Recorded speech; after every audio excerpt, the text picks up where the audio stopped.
চা হয়ে গেছে আর এদিকে চাউমিনটা, সকালের চাউমিন আমি কিছুটা নিয়ে গেছিলাম টিফিনে আর কিছুটা রেখে গেছিলাম বরের জন্য, সেটাই গরম করছি। এদিকে চা হয়ে গেছে, চাটা ছেঁকে নিয়েছি আর ভাবছি ডিম রান্না করব, তার জন্য জল বসিয়ে দিলাম। আর এতগুলো ডিম দেখে তোমরা হয়তো অনেকেই ভাববে যে দুজন মানুষ 6টা ডিম। এখন রাতে 2টো করে খাওয়া হবে আর সকালে দুজনে 2টো টিফিনে নিয়ে যাব। ডিম সেদ্ধ হয়ে গেছে, গ্যাস অফ করে দিয়েছি আর এদিকে চা করে বসে আছি। চা পুরো জলের মতন ঠান্ডা হয়ে গেছে, একদম ঠান্ডা হয়ে গেছে, এখনও সে মানুষটার আসার না। Hello guys, welcome back to this channel. কেমন আছে তোমরা সবাই? এখন ভাবছিলাম যে চা খাবো, কিন্তু এখনও এসে পৌঁছায়নি।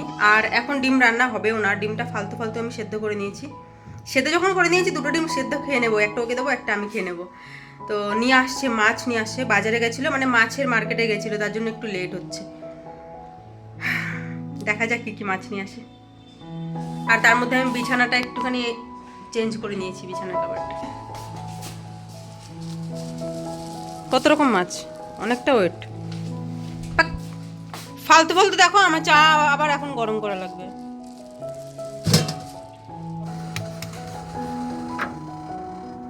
তাড়াতাড়ি হাত পা ধুয়ে আসো। সন্ধ্যার টিফিনের আইটেম দেখো কত কিছু, চা আছে, সিঙ্গারা আছে। আমি তো শুধু এই 2টো করেছিলাম, সকালে আমি চাউমিনটা খেয়ে গেছিলাম আর কিছুটা রেখে গেছিলাম। সঙ্গে আমি 2টো ডিম সিদ্ধ নিয়েছি। এখন বর এনে দিল সিঙ্গারা আর এদিকে জিলিপি, কতগুলো জিলিপি।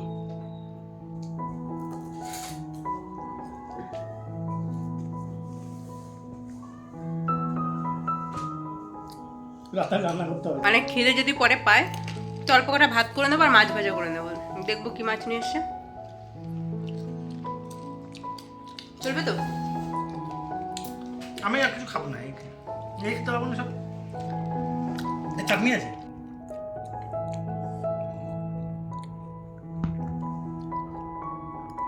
টি টাইম শেষ, এবার চলে এসেছি মাছ নিয়ে। দেখো কত রকম মাছ নিয়ে এসছে, কাতলা মাছ, ভোলা মাছ আর চিংড়ি মাছ। এখানে আমি মাছগুলো ধুয়ে রেখে দিয়েছি টিফিন বক্সে করে, আলাদা আলাদা করে, কারণ এগুলো সব ফ্রিজে রেখে দেব।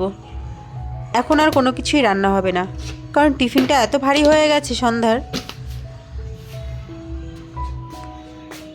এত কিছু খাওয়ার পরে বরের আবার কেকের খিদে পেয়ে গেছে, ওকে এখন আবার কেক দিতে হবে।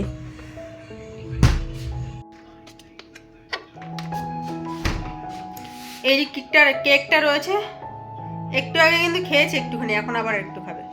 এখান থেকে একটুখানি খেয়েছে একটু আগে, এইটুকু শেষ করবে এখন।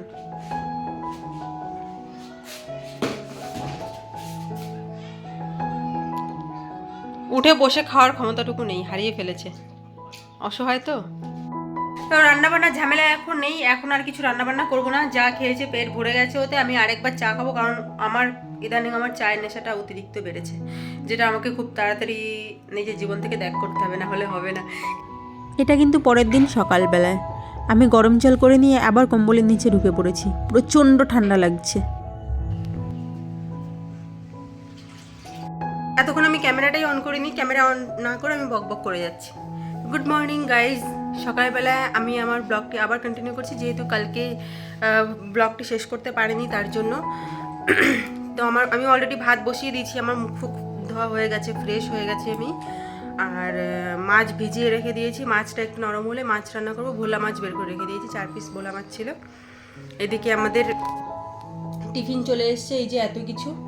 এই রুটিগুলো কিন্তু বর খাবে, যেহেতু সকালবেলায় এক্সট্রা করে কিছু টিফিন হয় না, তো এটা খেয়েই পেটটা মানে যেটুকু ভরে, আর গিয়ে দুপুরবেলায় খাওয়া হয় আমাদের। সকালবেলার মধ্যে একটু তাড়াহুড়োই থাকে। আর এই যে ছোলা বাদাম ভেজানোটা, এটা বরের। গরম জলটা আগে শেষ করবো, এটা আমার রোজ সকালের, আমার গরম জলটা না হলে হয় না, মানে একটা অভ্যাস হয়ে গেছে বলতে পারো। আর যেহেতু এখন শীতকাল আর আমার শরীরটা অনেকদিন ধরেই খারাপ, মানে কিছুতেই আমার ঠান্ডাটা কমছে না, কেন জানি না, তার জন্য গরম জল। আর এদিকে চা চলে এসছে, আর সঙ্গে এই যে বিস্কুট। আসো। আমার বর বাসন মাজছে, একবার কেন 1000 বার দেখাবো, অনেকেই বলে, তার জন্যই আমি বারবার দেখাই।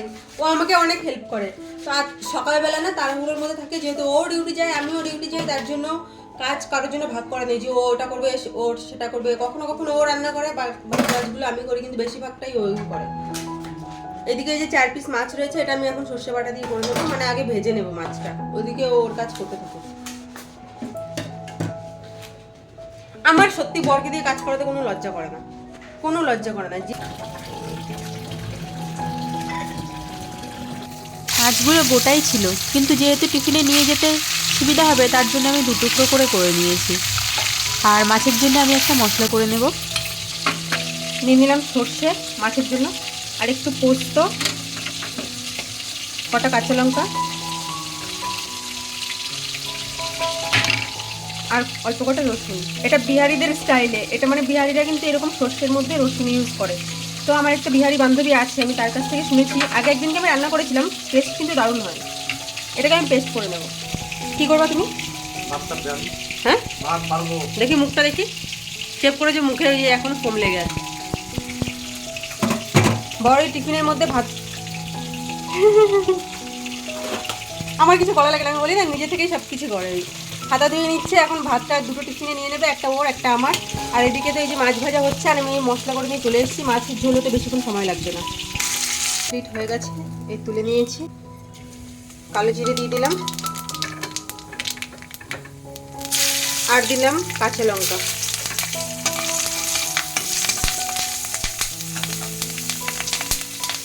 তারপর আমি যে সর্ষের পেস্টটা করে রেখেছিলাম, প্রায় কষানো হয়ে গেছে, আমি দিয়ে দেবো লবণ,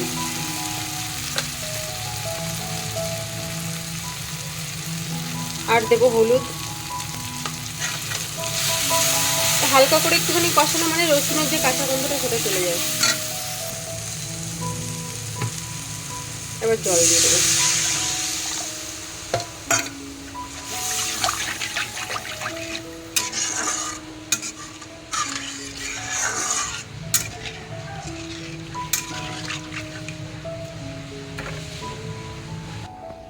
দেখো এই যে ঝোলটা ফুটে এসছে, এবার আমি মাছগুলো দিয়ে দেব।